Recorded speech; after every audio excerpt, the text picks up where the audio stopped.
Hello guys, आप सभी का स्वागत है आपके अपने चैनल चैंप लर्निंग में। गाइस, इस वीडियो में हम बात करेंगे क्वांट की स्ट्रेटजी, क्योंकि जो हमें पता है कि जो क्वांट वाला जो सेक्शन है वो मोस्टली हर एग्ज़ाम में आता है। तो बेशक वो एसएससी का एग्ज़ाम हो, सीपीओ का एग्ज़ाम हो, या बैंकिंग एग्ज़ाम हो, या डीएसएसबी का एग्ज़ाम हो, कोई भी एग्ज़ाम हो, तो हर एग्ज़ाम में क्वांट वाला जो सेक्शन है वो ज़रूर आता है। तो इसकी जो इम्पोर्टेंस है वो काफ़ी बढ़ जाती है। तो अगर आप वीडियो को फर्स्ट टाइम देख रहे हो, प्लीज़ लाइक कीजिए, सब्सक्राइब कीजिए और शेयर कीजिए और अपने दोस्तों में शेयर कीजिए। तो जो क्वांट है उसको हम इस वीडियो में 3 स्टेप में डिवाइड करेंगे। जो फर्स्ट स्टेप हमारा होगा कि हमें इस सिलेबस को कैसे कवर करना है, और सेकंड स्टेप होगा हमारी अप्रोच कि हमें जो क्वांट वाला जो सेक्शन है उसमें हमारे क्वेश्चनों की अप्रोच के लिए हमें क्या क्या तरीके अपनाने चाहिए। और जो थर्ड स्टेप होगा उसमें होगा कि कैलकुलेशन। जब हम इन तीनों को कहते हैं, जब मिला देते हैं तो एक कंप्लीट हमारी कहते हैं क्वांट की स्ट्रेटजी होती है। तो सबसे पहले मैं बात करूँगा, जो क्वांट है ना, कोई किसी एस्पिरेंट के लिए टफ होता है, किसी एस्पिरेंट के लिए इजी होता है। तो अगर मैं इन दोनों को डिवाइड करूँ तो दोनों के लिए मैं अलग अलग स्ट्रेटजी बताऊँगा। अगर मान लो कि फर्स्ट पर्सन जो फर्स्ट एस्पिरेंट है, अगर उसकी कहते हैं मैथ अच्छी है, तो उसे क्या करना चाहिए कि उसे जो कुछ भी चैप्टर होगा उसमें अगर वीक हो रहा है तो उस चैप्टर की कहते हैं यूट्यूब के थ्रू कहते हैं वीडियो कवर करके और डायरेक्ट कहते हैं अपने पीवाईक्यू को लगाने स्टार्ट कर दें। अब हम बात करेंगे जी, अगर कोई क्वांट में अच्छा नहीं है, क्वांट में अच्छा होने का मतलब है कि अगर वो पीवाईक्यू को क्वेश्चन को सॉल्व नहीं कर पा रहा है तो उसकी स्ट्रेटजी क्या होनी चाहिए। तो इसमें भी मैं कहते हैं 2 कैटेगरी में डिवाइड करूँगा। फर्स्ट जो कहते हैं पेड कोर्स को लेना चाह रहा है, और दूसरा जो यूट्यूब की वीडियो के थ्रू या फ्री सोर्सेज का यूज़ करके अपनी तैयारी को कंप्लीट कर रहा है।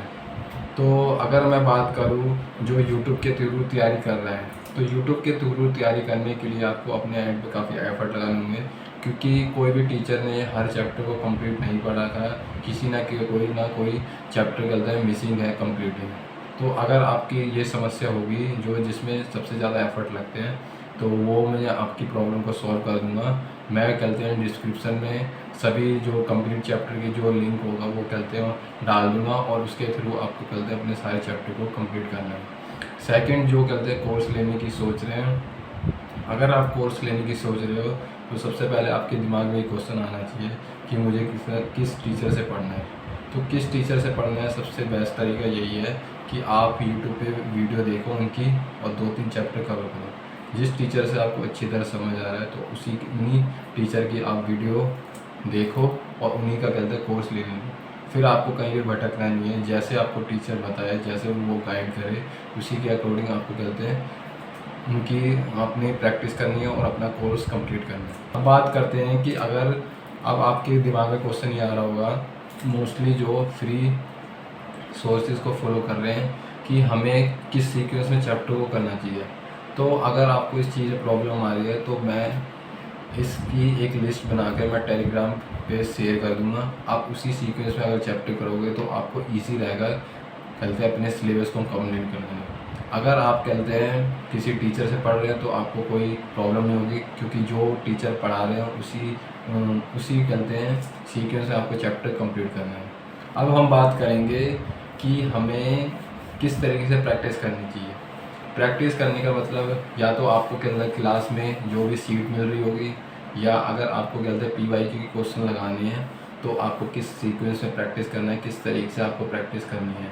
तो सबसे पहले मैं आपको बता देता हूँ, अगर आप कहते हैं पीवाईक्यू क्वेश्चन के लिए कोई बुक ढूंढ रहे हो तो आपको कहते हैं किरण पब्लिकेशन की बुक लेनी ज़रूरी है, क्योंकि पहले जब हमारा टीसीएस का जो वेंडर चेंज नहीं हुआ था तो आपकी पिनेकल की जो बुक थी वो सफिशेंट थी, क्योंकि मोस्ट ऑफ द क्वेश्चन वहीं से रिपीट हो रहे थे, बस कुछ ट्विस्ट करके क्वेश्चन आ रहे थे।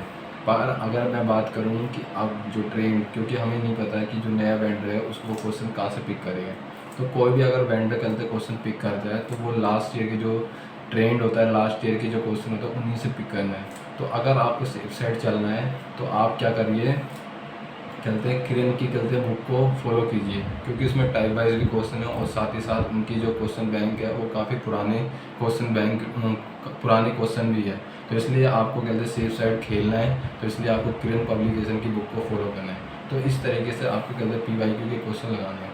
अब बात आती है हमें प्रैक्टिस कैसे करनी है। तो प्रैक्टिस करने के लिए आपको कम से कम बुक को 3 से 4 बार करना होगा। अभी आपको सुनने में अजीब लग रहा होगा कि 3 से 4 बार हम बुक को कैसे खेलें, पर अगर आप खेलते एक अच्छी तरीके से खेलते हैं, सीक्वेंस को फॉलो करोगे, तरीके अपनाओगे, तो आपको 3 से 4 बार क्वेश्चन करने में दिक्कत नहीं होगी।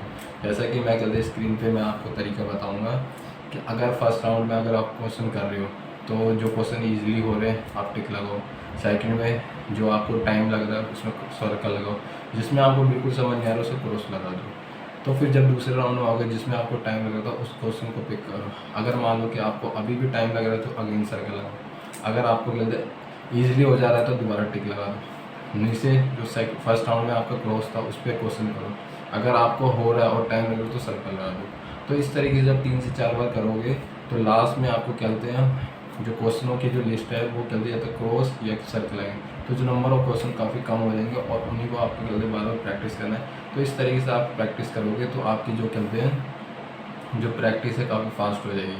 और सेकंड चीज़ मैं आपको ये बताना चाहता हूँ कि जब आप कहते हैं चैप्टर को कंप्लीट कर रहे हो तो साथ ही साथ आपको क्यूज़ और सेक्शनल टेस्ट लगाना है, जिस वजह से अगर आप कहते हैं सेक्शनल टेस्ट लगाओगे और क्यूज़ लगाओगे तो इससे आपकी मिक्स प्रैक्टिस होगी और आप कहते हैं आपको जो चैप्टर है जो कंसेप्ट है वो रिवाइज होते जाएंगे। तो ये तरीका था आपको प्रैक्टिस करने का। सेकंड स्टेप में मैंने आपको क्या बताया था कि हमारी अप्रोच, अगर आपने सिलेबस कंप्लीट कर लिया तो वो इनफ नहीं होता, क्योंकि जब तक आपकी अप्रोच सही नहीं होगी एग्ज़ाम के अकॉर्डिंग तो आपके नंबर ऑफ क्वेश्चन कहते छूट जाएंगे और आप क्वेश्चन को पास नहीं कर पाओगे। तो इसके लिए आपको कहते हैं अप्रोच सीखना ज़रूरी है। अप्रोच सीखने के लिए जैसे आपके कुछ तरीके होते हैं, जैसे last digit, last 2 digit, optional elimination, hit and trial method. तो इन तरीक़ों का आप लोग कहते हैं इनकलकेट करना है। और जैसे कहते हैं मल्टीपल फैक्टर हुए, तो इन चीज़ों को आपको कहते हैं सीखना और इसको कहते हैं अपनी जो प्रैक्टिस है, जब आप प्रैक्टिस कर रहे हैं PYQ, जब सेक्शनल टेस्ट लगा रहे हो, जब क्यूज़ लगा रहे हो, तो उनमें आपको कहते हैं इम्प्लीमेंट करना है। जब तक आप इन चीज़ों को इम्प्लीमेंट नहीं कर पाओगे तब तक आप अपने एग्ज़ाम में कहते हैं उसको यूज़ नहीं कर पाओगे, और एग्ज़ाम में यूज़ नहीं कर पाओगे तो उसका कोई यूज़ नहीं है। आप कितनी प्रैक्टिस कर लो, कितना भी यूज़ कर लो, कितनी भी मॉक टेस्ट लगा लो, कोई फ़ायदा नहीं जब तक आप एग्ज़ाम में इम्प्लीमेंट नहीं कर रहे। तो इसलिए आपको जो भी चीज़ सीख रहे हो, जो भी आपके टीचर समझा रही है, जो भी आप नई चीज़ें सीख रहे हो, उन चीज़ों को कहते हैं मॉक टेस्ट, क्यूज़ अपनी प्रैक्टिस के दौरान उनको इम्प्लीमेंट करो, ताकि आप जब रियल एग्ज़ाम हो तब आप उसमें कहते हैं उसको यूज़ कर पाएँ। तो हमारा जो थर्ड स्टेप था वो हमारी कैलकुलेशन के लिए आपको कहते हैं कैलकुलेशन को डेली 20 to 30 मिनट्स देने ही है एनी हाउ। आपको लग रहा होगा कि जो कैलकुलेशन है वो बोरिंग है, वो इजी है, बच्चों वाला खेल है, आपको इन चीज़ों को साइड में रखना है क्योंकि ये एग्ज़ाम की डिमांड है। जब तक आप इन चीज़ों को यूज़ नहीं करोगे, अपने आप को प्रैक्टिस नहीं करोगे इस टाइप की, तब तक आप कहते हैं आपकी कैलकुलेशन फास्ट मिल पाएगी। तो जैसे कि आपको कहते हैं जो कैलकुलेशन के लिए आपको क्या करना चाहिए, जैसे 30 तक टेबल हो गए आपके, 2 स्क्वायर हो गए, 50 तक, 30 तक क्यूब हो गए, और 2 डिजिट और 3 डिजिट की मल्टीपल करना आना चाहिए। आपको कहते हैं डेसिमल टू परसेंटेज चेंज करना चाहिए, परसेंटेज टू डेसिमल चेंज करना चाहिए। आपको स्क्वायर और क्यूब की कहते हैं फास्ट फाइंड करना आना चाहिए ट्रिक के थ्रू। आपको स्क्वायर रूट और कहते हैं क्यूब रूट को भी फाइंड करना आना चाहिए। तो ये जितने भी चीज़ें ना आपको काफ़ी फास्ट आनी चाहिए। आपको कहते हैं डिविजिबिलिटी फास्ट आनी चाहिए, ये सारी चीज़ें ना आपको काफ़ी फास्ट आनी चाहिए। और साथ ही साथ मैं आपको तरीके बताऊंगा कि जो आपको ये जो डेली तो आपको इनकी प्रैक्टिस करनी है, मतलब आपको याद करना है, और साथ ही साथ आपको कहते हैं रैंडमली कैलकुलेशन भी करनी है अपनी नोटबुक में, या कहते हैं कोई भी एक रजिस्टर बना लो, उसमें डेली आपकी कहते हैं इन चीज़ों की छोटी मोटी कैलकुलेशन करो। परसेंटेज हो गए, जैसे 10% का 3 ईयर्स का क्या हो गया, 15% का 3 ईयर्स का हो गया, क्योंकि ये आपके CI जो वाले के जो क्वेश्चन होते हैं उसमें इनका यूज़ होता है, इंस्टॉलमेंट वाले क्वेश्चन में इनका यूज़ होता है। और आपको कहते हैं वन थिंग जो आपको कहते ध्यान में रखनी चाहिए, इवन कि मैंने भी इम्प्लीमेंट करा था अपनी प्रिपरेशन के दौरान, जब भी आप खाली समय है उसमें आपको कहते हैं अपने दिमाग में कैलकुलेशन करती रहनी है। जब भी आप रोड पे जा रहे हो, कोई नंबर देखा उसको कैलकुलेशन करो। तो इस तरीके से जब आप क्वेश्चन करोगे तो आपका रिएक्शन टाइम काफ़ी फास्ट होगा। और सेकंड थिंग, मैं आपको एक एप्लीकेशन का लिंक दे देता हूँ डिस्क्रिप्शन लिंक में, उस एप्लीकेशन को डाउनलोड करो, क्योंकि उस एप्लीकेशन में क्यूज़ हैं, उसमें गेम्स हैं, जिसमें जो गेम्स और गेम्स क्यूज़ है उसमें छोटी मोटी कैलकुलेशन है। आप जब कहते उस गेम को कहते कैलकुलेशन करोगे और कहते क्यूज़ लगाओगे तो इससे आपका इंटरेस्ट भी बना रहेगा और आपकी कैलकुलेशन भी होती रहेगी। तो वो एप्लीकेशन काफ़ी कहते हैं हेल्पफुल है। आप डिस्क्रिप्शन में जाओ, उसका कहते हैं लिंक है, उसको डाउनलोड करो और अपनी कहते हैं जब भी आप फ्री टाइम में, जब आपको पढ़ने का मन नहीं कर रहा, तो उस टाइम कहते हो उसकी कहते हैं प्रैक्टिस करो और कहते हैं उसको सोल्व करो। तो ये एक अच्छा तरीका है आपकी कैलकुलेशन बूस्ट करने का। जो हमारी नोट मेकिंग है, तो नोट मेकिंग में आपको अर्थमेटिक के क्वेश्चन तो कहते हैं ज़्यादा नहीं होता है, क्योंकि वहाँ पे लैंग्वेज के खेल होता है और कहते हैं आपकी कैलकुलेशन का है।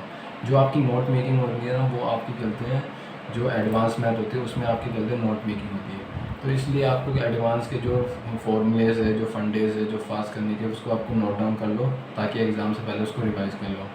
और एक चीज़ मैं आपको और रिकमेंड करूँगा, जब भी आप मॉक दो, कोई चीज़ हो, आपको कोई अजीब सा क्वेश्चन या तुम्हें लगता है कि जल्दी एग्ज़ाम में आ सकता है, ये कोई हटके क्वेश्चन है, तो उसको आप एक कहते नोटबुक बनाओ, उसमें नोट डाउन करो। क्योंकि जब आप एग्ज़ाम से पहले इन चीज़ों का रिवाइज करोगे तो इससे आपको एक कॉन्फिडेंस बूस्ट होगा कि मेरे को टफ क्वेश्चन भी आते हैं। तो ये एक तरीका था आपको कहते हैं प्रिपरेशन करने का।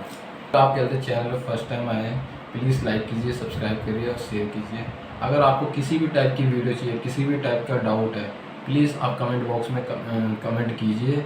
मैं आपके कमेंट पढ़ूँगा और अगर मेरे को लगता है कि वो कमेंट काफ़ी यूज़फुल है या कहते हैं वो रेलेवेंट है, तो मैं उस पर वीडियो बनाऊँगा और उस कहते प्रॉब्लम का कहते सॉर्ट आउट करूँगा।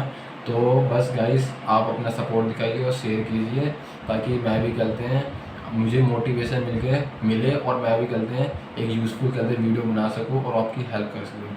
थैंक यू गाइस, मिलेंगे हम नेक्स्ट वीडियो में।